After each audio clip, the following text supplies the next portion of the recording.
माघ मास महात्म अध्याय 22। जय श्री कृष्णा।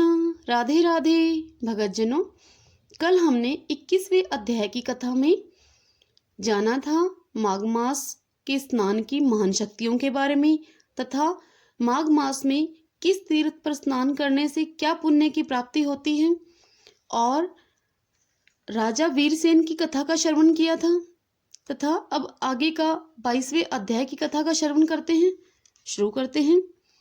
लोमेश ऋषि बोले, हे वेदनिधि, मैं तुम्हें देवद्युति नामक वैष्णव ब्राह्मण की कथा सुनाता हूँ जिसने पिशाच को मुक्ति दिलाई थी। देवद्युति एक महान ऋषि था। उनका आश्रम सरस्वती के निकट अति सुंदर स्थान पर स्थित था। उस आश्रम के चारों ओर अनेकानेक फल फूल वाले वृक्ष लगे हुए थे। चारों ओर सुंदर कुएं थे जिसके चारों ओर सुंदर पक्षी चहकते रहते थे। आश्रम का वातावरण अत्यंत शांत तथा स्वर्ग के समान था।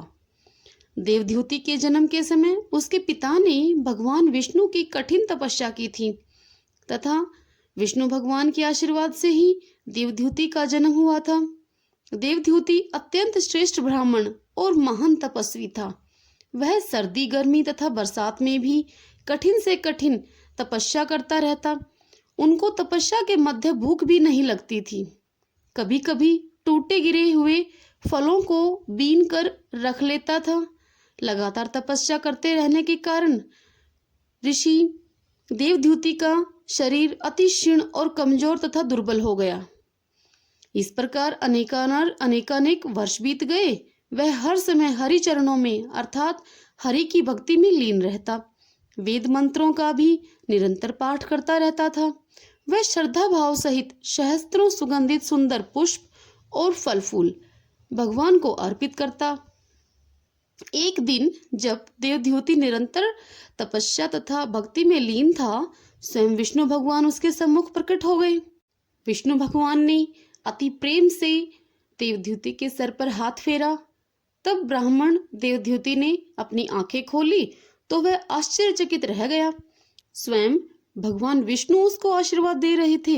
यह देख देवद्युति के नेत्रों से अब तो प्रसन्नता के आंसू बहने लगे। वह हर्ष विभोर हो उठा तथा विष्णु भगवान के चरणों में गिर पड़ा। भगवान ने अति प्रसन्न होकर कहा, हे देवद्युति, तुम मेरे परम भगत हो। मैं तुम्हारी तपस्या से अत्यंत प्रसन्न हूँ। मुझसे जो चाहो सो वर मांग लो। देवद्युति प्रसन्नता से पागल हो उठा। वह बोला, हे प्रभु, मेरा तो जीवन ही सफल हो गया। मुझे आपके दर्शन जो प्राप्त हो गए हैं। भगवान, मुझे तो सब कुछ ही मिल गया। यदि वर देना ही है तो मुझे अपनी अचल भक्ति और वरद हस्त प्रदान करें। तथास्तु कहते हुए भगवान विष्णु अंतर्ध्यान हो गए तथा देवद्युति नारायण की भक्ति में ही लीन रह गया। माघ मास महात्म 22वां अध्याय समाप्तम। अब कल हम 23वें अध्याय में आगे की कथा का रसपान करेंगे। तब तक नाम जाप करते रहिए। कलयुग केवल नाम आधारा। नाम जाप करने से ही भक्ति मुक्ति मिलती है। प्रेम से मन से हरे कृष्णा कृष्णा कृष्णा हरे हरे, हरे राम राम राम हरे हरे। जय श्री कृष्णा। राधे राधे।